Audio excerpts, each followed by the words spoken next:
Hello everybody, so this new One Piece opening was the most Naruto-like opening of One Piece I have ever seen. The music reminded me of the Naruto Shippuden openings. We get a scene where Luffy falls into the water and then gets pulled out of it by the power of friendship, and then he starts flying. Also, I'm pretty sure that this is supposed to be the Kanjido drawing that Kanjido uses to fool the scabbards, because we see him grab some pretty low-tier, low-ranking blades that I'm pretty sure Oden never used. What I'm curious about is that before he shows up, we get this shot of a log post frozen in ice, and I honestly have no idea what it means. So if you do, please let me know in the comments section. Do you guys think it's foreshadowing to something that's going to happen in the manga? Regardless, this week we go back to the Vinsmoke Castle, and we're missing Niji and Yonji this time around. And I like how the title of the cover story is supposed to be a reference to the Vinsmokes being emotionless, right? Or at least being designed to not feel. We go back to the Fire Festival and we find out that just like the citizens had an Oden inflatable that we got to see a couple of chapters back, they also have a Lady Toki inflatable as well. The guy who's had like a lot to drink kind of reminds me a lot of Akainu. He seems to have like that same sort of face. People are getting ready to release the lanterns with their wishes into the sky,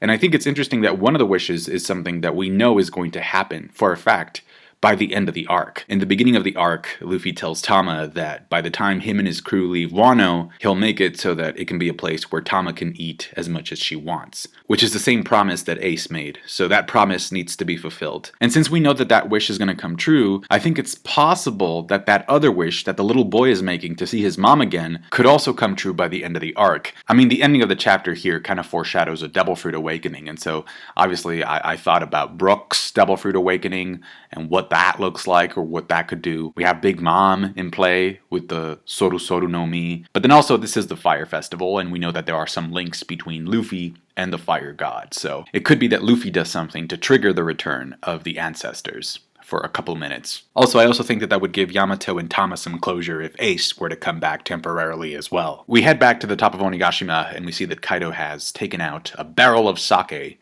from his secret hideout. I kind of really do want to know where he got it from, though, because just cutting to that scene like that, it just makes it seem very cartoony. And yes, technically I know that One Piece is a Japanese cartoon, but it's like, did he just get that barrel out of his pants? Anyway, just like the people at the Fire Festival, Kaido decides that he's gonna get drunk. And it's kind of interesting because, like, typically Kaido's laugh is "Wo-do-do-do-do-do-do." But after he gets wasted, his laugh is just a combination of different types of laughs. Like, he even has a ho-ho-ho in there. And so this is kind of where Kaido activates the name of the chapter that corresponds to his fighting style, which is Shuron Hake, which I'm pretty sure is supposed to be a reference to a Chinese martial arts style known as Drunken Boxing or Drunken Fist. According to Wikipedia, this type of combat specializes in deception. The point is to get your opponent to think that you're unstable because you're moving like a drunk person, and then get them to lower their guard so that you can strike them back, which is exactly what happens with Luffy in the beginning, right? So if you notice, Kaido is sort of crouching, sort of like supporting himself on his club, and because Luffy believes that Kaido is weaker, he charges in with an attack, but Kaido completely dodges it by bending backwards. And so because Luffy was careless, this leaves him completely open to Kaido going hybrid form again, and then striking him with the drunken version of Ragnarok. So in Naruto, what happens is that Guy at one point took Lee out to a restaurant to celebrate, and Lee mistook a cup of sake for a cup of water, so he drank the sake thinking that it was water, and then he eventually destroyed the restaurant. Now what's interesting too is that Kaido is sort of wondering how long it's been since he fought someone who could go toe-to-toe with him, like 1v1 him this way. So I guess that kind of confirms that, you know, Shanks, when Shanks met Kaido to stop him from going to Marineford, that really wasn't like a full-on 1v1 fight, which makes sense according to canon, because I remember that one of the Marines, when they were talking about that report that Shanks had met with Kaido, I remember one of the Marines saying that it hadn't been a big battle or anything like that. So that makes sense. So the roof begins to crumble again. We get a reaction of the people on the live floor. And what's interesting is that if you look at that panel on the left, you can definitely see Big Mom's back there with her hair on fire. And so I think it's a pretty good reminder that Luffy's fight has to be the last one to end. So unless Kaido and Big Mom get defeated at the same time, I think it's going to be up to Kid and Law to deal with Big Mom first, and then Kaido will fall. So as long as Big Mom is still standing, I don't see Kaido getting defeated by Luffy. It's the #1 rule of One Piece that Oda's love for Luffy knows no bounds. So if somebody ends up looking cooler than Luffy, that's only temporary, right? At the end of the day, Oda will make sure that Luffy looks cooler than anybody else, and he will make sure that Luffy outshines everybody in this series. That's just how he's always handled the story. So we see Luffy holding his head and yelling out in pain, but unlike the first time that Kaido used Ragnarok on Luffy, this time Luffy is able to withstand the attack and doesn't get knocked out. Now I want to make a point about the stuff that Kaido says while he's drunk, because the first time I read the chapter, I honestly almost completely ignored his dialogue. I just thought it was no big deal. I just thought he was being random and belligerent. And so I just kind of dismissed his dialogue the first time I read the chapter. I was like, yeah, it's just Kaido being drunk, right? Whatever. Not a big deal. But then I thought about it a little bit more, and I remembered that there's a saying. I've heard of a saying that says that when somebody is drunk, they might be rude, right? But usually, typically, what the drunk person says is actually true. I think in Latin it's called something like vino veritas or something like that, where the drunk person, what they say has some truth to it. So I then went on to read Kaido's dialogue with that in mind, and it just seems like, deep down, he feels like a loser. He feels like he failed. He says, I gave it everything I had, but I think it just wasn't meant to be. So I'm guessing that, he's kind of referring to him becoming Joy Boy, that he realized that he just wasn't meant to be Joy Boy. But then he also talks about how he can't even protect the castle. So it gets me to think about, did he fail to protect something in the past? It just takes me back to what he told the Scabbards about how pirates will betray you if they think you'll lose. And then when he meets King and Punk Hazard, he actually tells him, don't worry, I won't sell you out to the government. I won't betray you. And it would have been very easy for Kaido to just betray King and, sell him out to the government, because as a Lunarian, King is very valuable, right? And yet Kaido didn't do that. So there's a code there for sure. And I think that code comes from Kaido's experience with betrayal and how people stabbed him in the back at some point. Maybe during his rock pirate days, maybe during God's Valley. I think that maybe Kaido was entrusted with protecting something and he couldn't protect it, and people betrayed him after that. Or maybe that something that he was supposed to protect was actually a someone. Maybe it was somebody that he couldn't protect. So if we go to the timeline, courtesy of the One Piece Wiki, we'll see that 38 years ago, that's when the Gods Valley incident happened, right? That's when the Rocks pirates fell, and that's when Rocks got defeated. However, if we go further down the timeline to 33 years ago, we'll see that that's the moment when the survivors of the Rocks pirates begin recruiting their own crews. And so the amount of time between 33 years ago and 38 years ago is exactly 5 years, which is the amount of time that Kaido mentions in the chapter. So the stuff that Kaido's talking about really cuts to his core. And so he's having a moment, and that's why he gets upset at Luffy. So he uses the drunken version of Tatsumaki, right? Or his Dragon Twister, which we saw him use against the Supernova. And so we can definitely see that Luffy has gotten better at dealing with Kaido's attacks. So for example, this is the second time that Luffy faces Kaido's Ragnarok attack, or Ragnaroku attack. And the attack actually ends up doing pretty much the same thing that Kaido's Thunder Bagua did the second time that Luffy faced it. So in chapter 1001, Luffy faces Thunder Bagua again, and he uses kind of like future sight to be able to, predict the movement. And he doesn't dodge it completely. He gets hit in the head, starts bleeding out of the head, but he doesn't get KO'd by it anymore, which is exactly what happens with Ragnarok the second time around in this chapter as well. And speaking of Thunder Bagua, Kaido charges one up again. He's about to blitz Luffy with it, only this time Luffy's actually able to fully dodge the Raime Hake. It's not very clear what Luffy does to be able to dodge it. We can just assume that maybe it's like a combination of Future Sight and a Conqueror's Haki Blast to gain an impulse enough to be able to move out of the way in time. I'm sure the anime will definitely expand more on this. But yeah, he lands on the Kanabo with one foot and then uses the other to counter with an advanced Conqueror's Haki kick to Kaido's chin. So yeah, Luffy can dodge and counter Thunder Baguas now. That's kind of why he's so happy there in that panel where he's like... So if we keep this process of adaptability that Luffy has to Kaido's attacks in mind, which is really like a 3-step process, right? Because the first time that Luffy faces Thunder Bagua, he gets completely KO'd. The second time he faces Thunder Bagua in chapter 1001, He's able to sort of dodge it, kinda, but he still gets hit on the head with it. And then this third time around, Luffy's able to completely deal with it.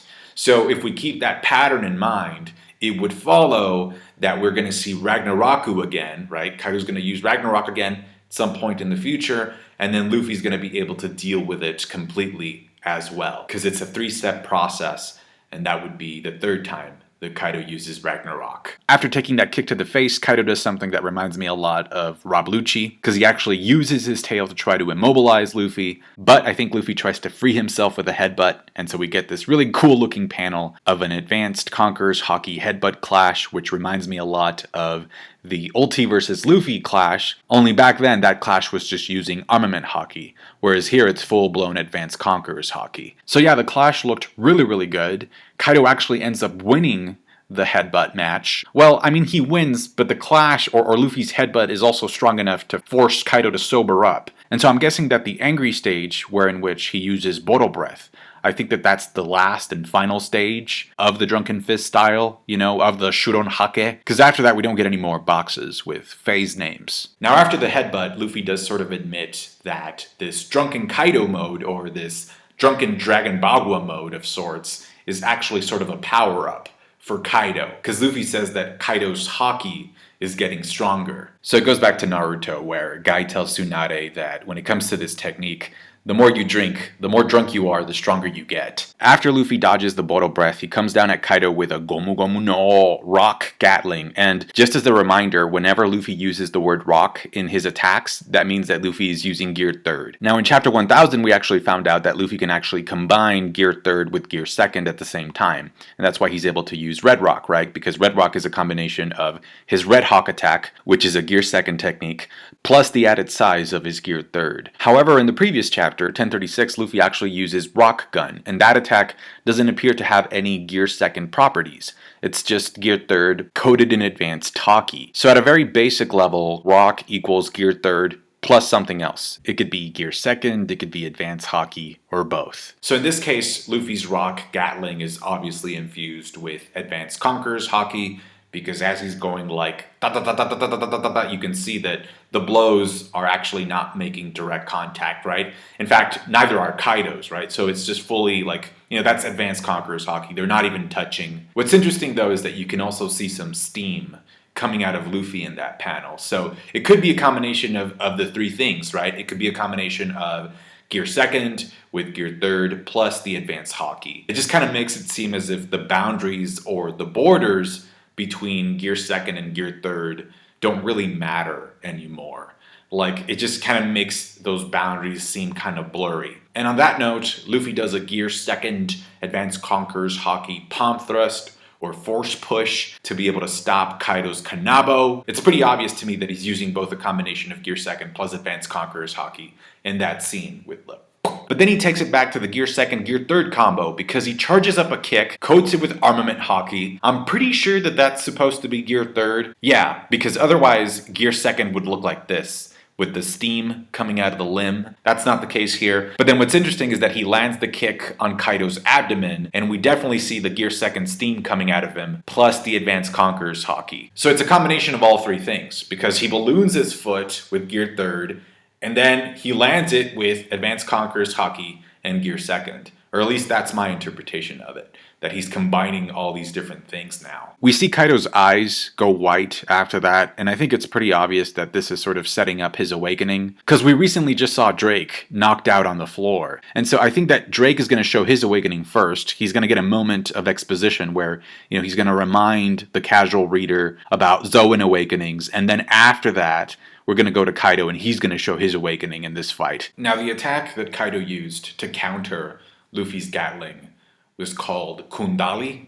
Another translation called it Gundari, but it's essentially the same thing. And Gundari is one of the wisdom kings in Buddhism. Another way of saying wisdom king in Japanese is Mio. And so I remember that when Hyogoro sees Luffy in Gear 4th, he says that he looks like the fire god. And so I remember that when that chapter first came out, one of the translations I read also used the word Mio back then. So instead of Hyogoro saying that Luffy looks like the fire god, he said that he looked like the Mio. So these are the 5 wisdom kings, the 5 Mio, And so you can tell, why Hyogoro would say that, right? So I think it's kind of obvious now that Oda kind of wants to stress the fact that there's like a divine, godly theme to the fight between Luffy and Kaido. We cut over to Marijoa with the Gorosei, and I think it's really funny how, like, the thing that I really want to know a lot about is what happened during the reverie, and they literally start off by saying, we're not going to talk about that for now. We don't talk about Sabo. It's a heavy lift with a gift so humbling, always left the Gorosei and CP0 fumbling, grappling with devil fruits they couldn't understand. 1,000-foot frame, island on its back when he okay, I'll shut up. So they don't talk about Sabo, but the bald Gorosei with the glasses and the samurai sword does bring up Robin. We cut to a government agent that's at the crow's nest, looking upward with some binoculars, and it turns out that the thing that's approaching Wano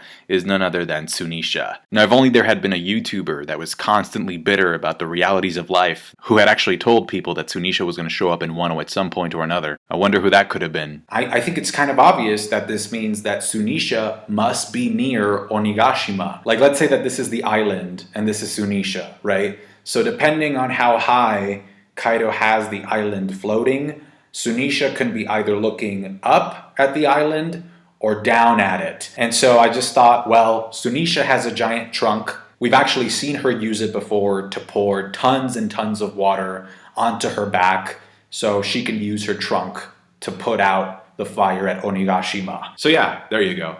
It just goes to prove that even a broken clock is right twice a day. I think what happens is that when you talk about one specific thing, one topic, in this case One Piece, so much, you're bound to get things right eventually, just because of how much you've talked about it. Obviously, I'm expecting Zunisha to do something to help Momonosuke out in this final part of the arc.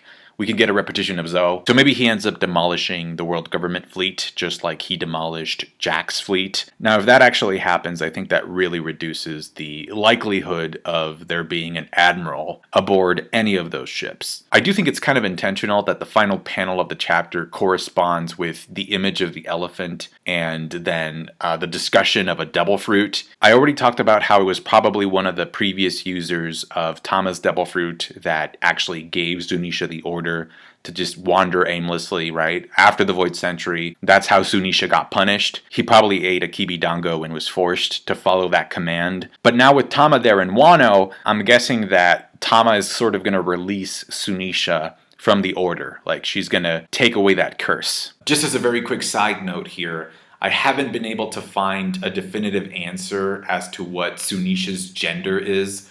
Like, even the wiki uses its to refer to the elephant. So yeah, is it a male? Is it a female?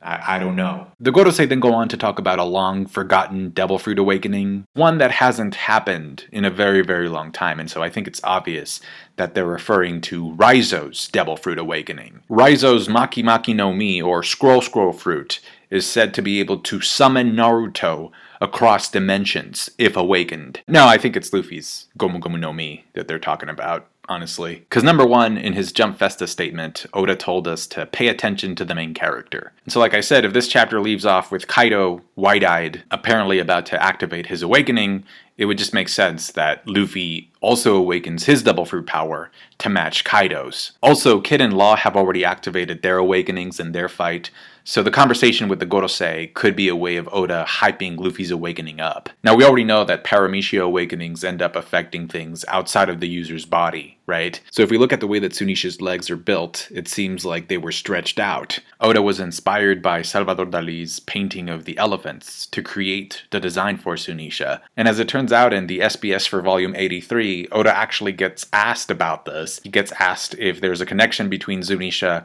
and the inhabitants of Long Ring Longland, and Oda doesn't really answer that part of the question directly.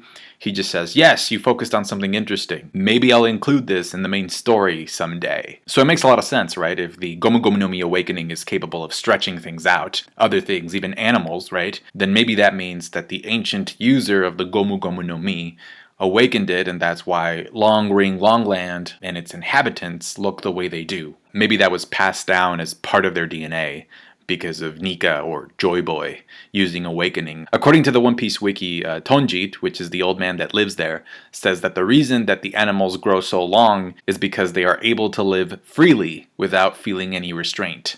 either mentally or physically. And so we know that Luffy is all about freedom, so that fits in perfectly with that. Also, Long Ring Longland is a set of islands that is actually connected underneath the surface. So it's a set of islands that's sort of connected into one ring. And so I actually connect that to the topography of Wano as well, where it's like a set of islands that's sort of like brought together, that's connected. And we can actually say the same thing about the red line, because in the manga, Nami actually says that the red line is actually a connection of different types of islands as well. Most importantly, though, the red line is where the Lunarians used to live. And so we know that, like, for example, King, like, he could stretch his neck, right? He could stretch his face. That's what he was doing during his fight with Zoro. And then Nika's limbs, you know, they're kind of like rubbery and wobbly, sort of bending like rubber, right?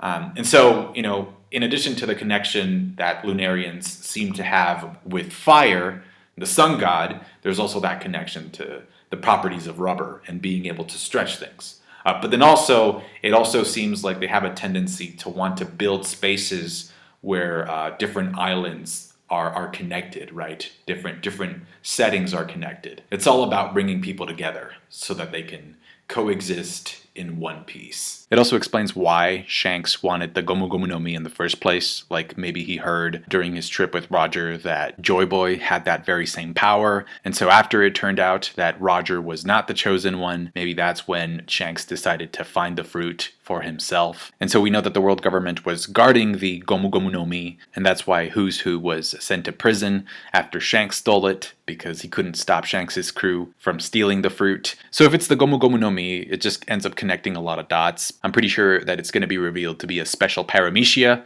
just like Katakuri's double fruit. Because Katakuri's double fruit is the only special paramecia that's been confirmed in the series, right?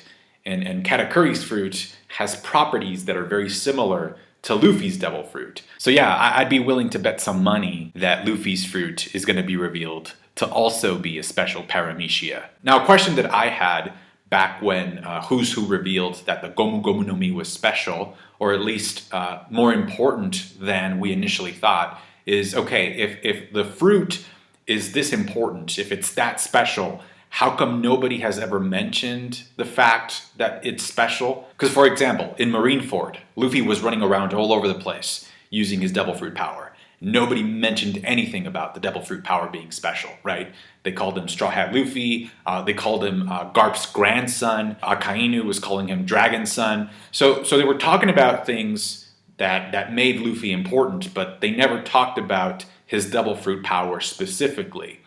And so I feel like that was kind of strange when Who's Who revealed, oh, this fruit is special all of a sudden. And so it kind of seems like Oda's using this chapter to give us an explanation as to why that's the case, right? That it's not the basic Gomu Gomu no Mi by itself that's special, that's important. It's if you take it one step above and actually awaken the fruit. Because you can eat the Gomu Gomu no Mi and live out your entire life without ever awakening its power. And so I'm guessing that's what the government thought was going to happen with Luffy.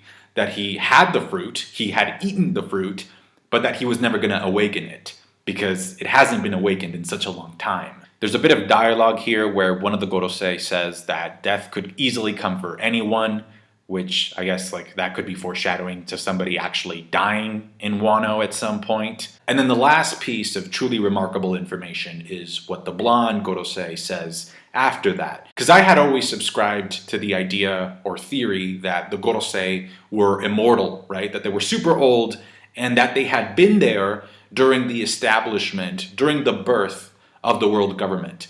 But the blonde Gorosei kind of says something that goes against that, because he says, why would the world government try to hide the name of that devil fruit? Why would it change its name, right? So he's talking about the world government as if that involves somebody else and not himself, not this group of people. So I'm thinking that pretty much means that the Gorosei, these 5 elders, they were not a part of the previous world government or part of the past world government that decided to hide the nature of the devil fruit. Because the dialogue of the blonde Gorosei is sort of framed as a question, like as if he wasn't sure why the devil fruit's name had been changed to something else. Then again, technically, that blonde Gorosei If I remember correctly, he does seem like he looks like the youngest one out of the five.